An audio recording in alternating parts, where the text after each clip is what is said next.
चराता था ना, तो समझ जाओ कितना दिमाग होगा।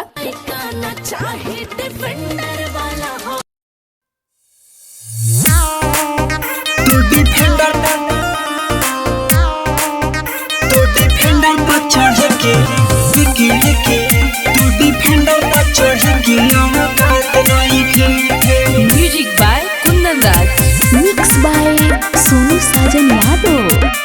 डिफेंडर पर चढ़ के औकात नहीं खे, आगे बढ़े बैलून कर हाथ नहीं खे, हाथ नहीं खे, हाथ नहीं खे। आगे बढ़े बैलून कर हाथ नहीं खे, तो डिफेंडर पर चढ़ के औकात नहीं खे, तो डिफेंडर पर चढ़ के औकात नहीं खे।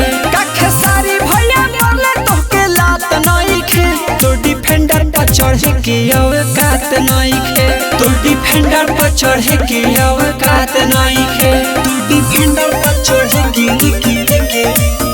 तो डिफेंडर पर चढ़ के औकात नहीं खे,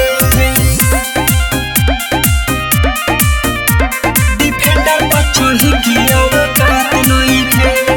अपने से अपन काहे तू ना मावा करलू बदनाम हो, काहे इज्जतिया ऐसे तू अपन करलू नीलाम हो।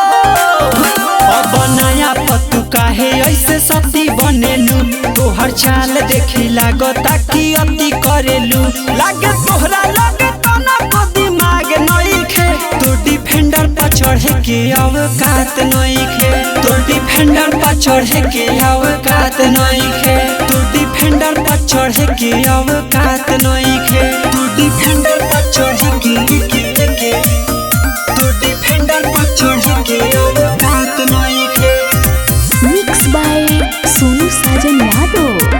डिफेंडर पर चढ़ के औकात नहीं खे। हमरा खेसारी भैया पे झूठे कीचड़ उछाला हो, भैलू बेशरमी कैलू कुकरमी गंगा नहाला हो।